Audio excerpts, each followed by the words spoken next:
All right, I think we're going to quickly move on to the next comedian that we have. We're going to give it. I'm going to give it up for. Where is she?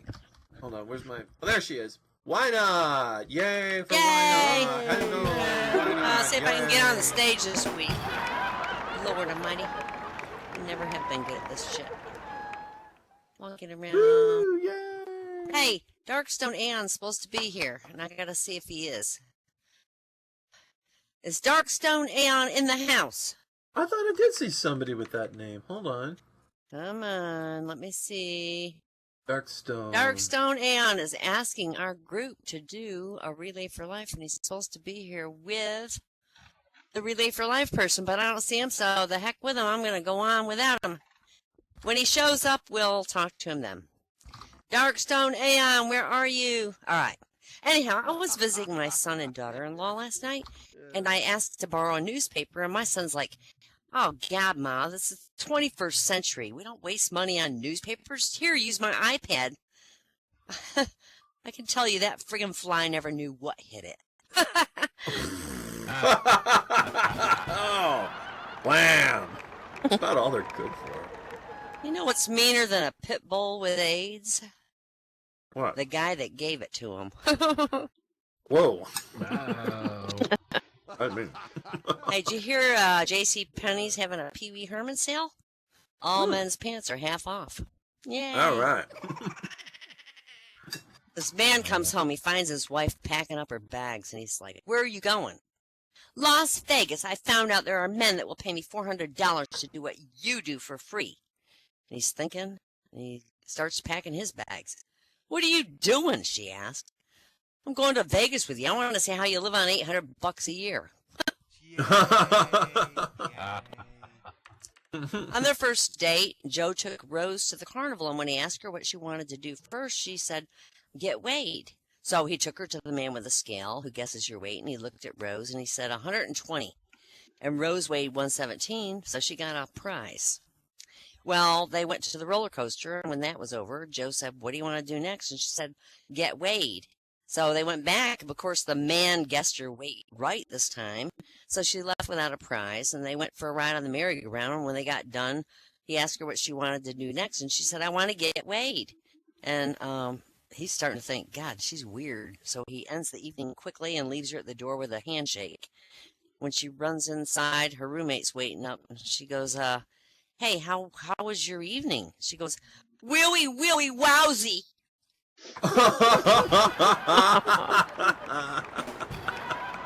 Dating Elmer Fudd. Elmer Fudd thinks the hits of the 80s, yay!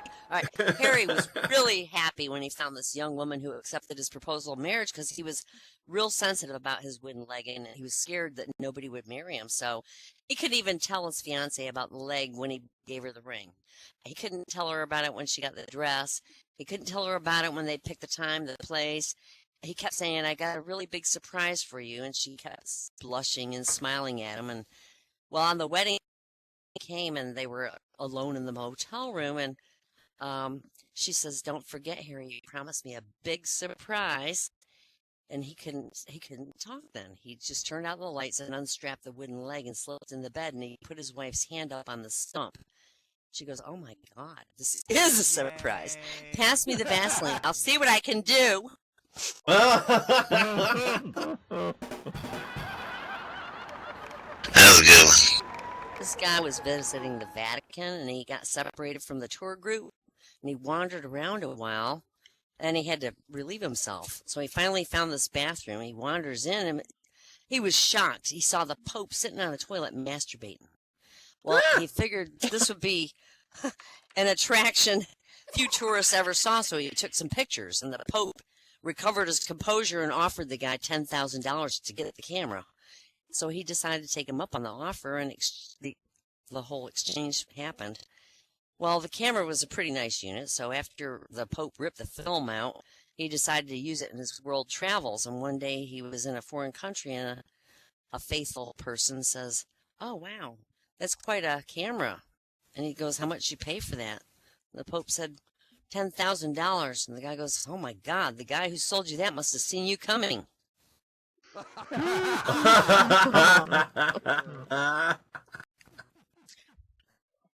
5-year-old's mowing his front yard, drinking a beer. And the preacher across the street sees the beer, and he comes over to harass the kid. And he's like, "Aren't you a little bit young to be drinking, son?" "Heh, that's nothing. I got laid when I was 3. "What? How'd that happen?" "I don't remember. I was drunk."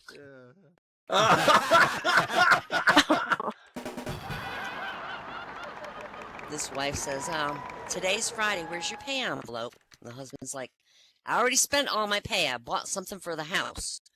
"Oh, what? What could you buy for the house that cost $480?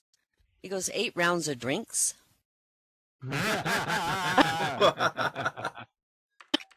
This guy who had no arms, he walks up to a bar and he asks for a beer. The bartender shoves a foaming glass in front of him, but the guy goes, "I don't have any arms. Would you hold the glass to my mouth?" And the bartender said, "Sure," and he did it. And the customer goes, "I wonder if you'd be so kind as to get my handkerchief and wipe the foam off my mouth." "Well, sure." And it was done. And the armless man goes, "Well, if you reach in my right hand pant pocket, you're going to find the money for that beer." And the bartender got it out. And the guy goes, "Well, you've been really kind. Just one more thing. Where's the men's room?" Out the door, turn left, walk 2 blocks. There's a filling station on the corner," the guy says.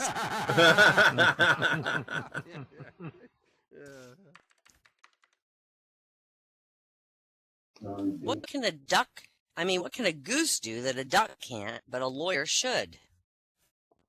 Don't know. What can a goose do a duck can't, but a lawyer should? Stick his bill up his ass. Oh.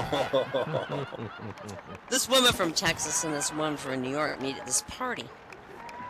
The woman from Texas says to the woman from New York, "Hi, where y'all from?" The woman from New York says, "Where I come from, we do not end our sentences with prepositions." So the woman from Texas says, "Fine, where y'all from, bitch?" A few minutes later, the woman from New York meets the woman from Texas's husband. She's really pissed off at this Texas broad, so she asks in a real suggestive voice, "Is there anything I can do for you, handsome?" "Well," replies the Texan, "I sure could use a piece of ass." So the woman from New York nods, and she takes him in the bedroom, takes off her clothes, takes off his clothes, engages in a hot session of mad, passionate lovemaking. And when they're all done, she says, "Now, handsome, is there anything else I can do for you?" He goes, "Well, ma'am, I sure could still use that piece of ass for my drink."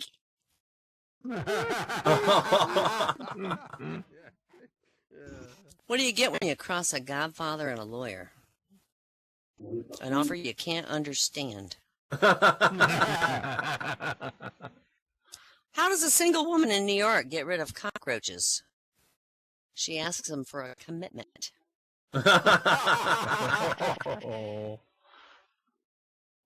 This political activist named Dave was arriving in hell, and he was told he had a choice. He could go to capitalist hell or communist hell. So, of course, Dave wanted to compare them, so he went to the capitalist hell, and outside the door is Rockefeller, looking real bored. "Hey, what's it like in there?" he asked. So Rockefeller's, "Well, they flay you alive, they boil you in oil, they chain you to a rock, they let a vulture tear your liver out, and they cut you up in small pieces with sharp knives." "Oh my God," Dave said, "I'm going to go check out the communist hell." And he went over to communist hell, and he found this huge line of people waiting to get in. The line circled all the way around the lobby 7 times before it receded out to the horizon. He pushed his way through the head of the line, and he found Karl Marx. And he asked what this hell was like. "Well," Marx says, "in communist hell, they flay you alive, they boil you in oil, they chain you to a rock, and they let the vultures tear your liver out. They cut you up in small pieces with sharp knives." "Well, shit, that's the same as the capitalist hell," said Dave. "Well, that's true," Mark said, "but sometimes we don't have oil, and sometimes we don't have knives." Oh.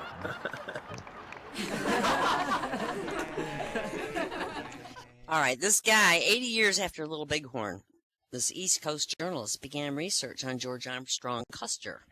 A friend told him an Indian that lived through that experience was still living, and furthermore, that he remembered everything from his whole life. So he visited Chief Big Eagle, who lived in a small town in Pennsylvania. When he arrived and stated his purpose, the chief agreed to answer the questions. All right, on what day of the week did this event take place? Wednesday. What was Custer wearing? Black uniform, ceremony sword, old hat. What did Custer eat for breakfast? Eggs. So the journalist was real skeptical. He figured anybody can make up all this shit. So he left. He never published his article. Well, 10 years later, he was just by coincidence. He was driving through the same small town. And he decided to see if the chief was still alive. And to his surprise, he still was. And as he walked in, he raised his hand and he said, "How?" "Over easy with potatoes on the side," said the chief.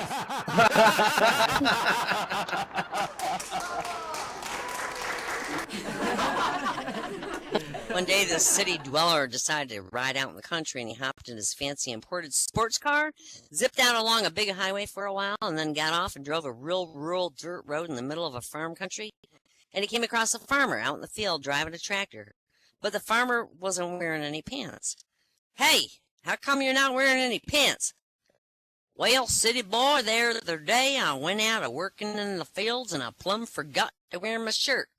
Got back to the house that night and my neck was stiffer than an oak wood board. Now this here's my wife's idea." Oh.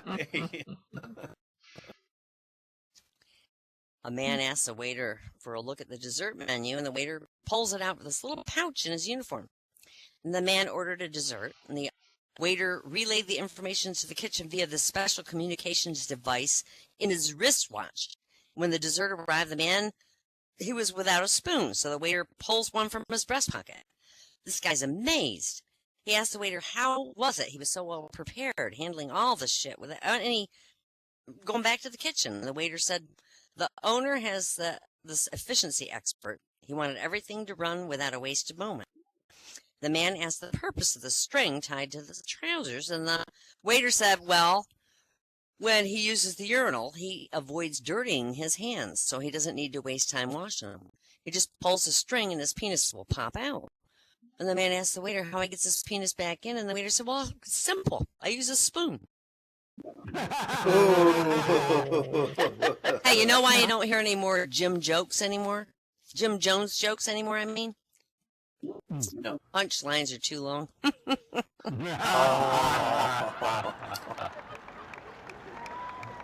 Hey, a hole was found in the fence around the Happy Dale nudist colony. Police are looking into it. This was the news. On a radio police frequency.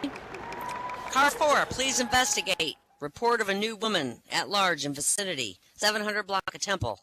And short silence, and then all other squads remain on your beat.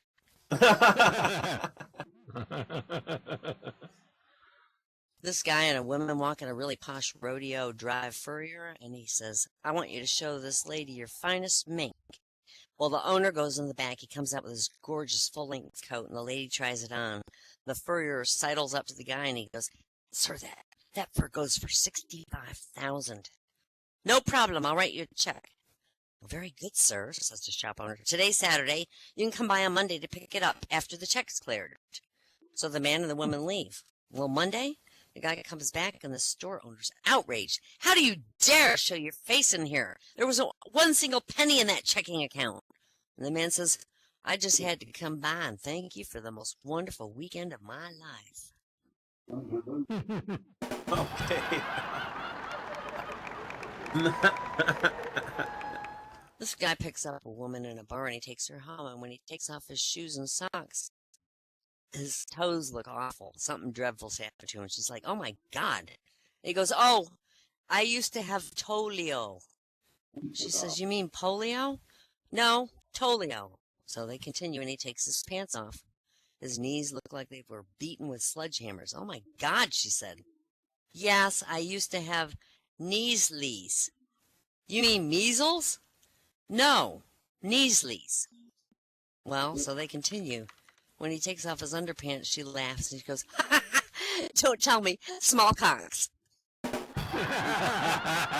Smallpox. This really anxious woman goes to her doctor. She says, "Oh my God, can you get pregnant from anal intercourse?" He goes, "Sure. Where do you think lawyers come from?" Oh. And I can get back up Uh, later, but I'm gonna leave room for. I want to see Thinker. So I'm Oh, getting all right. down. Yeah. Yay. Okay. Yay.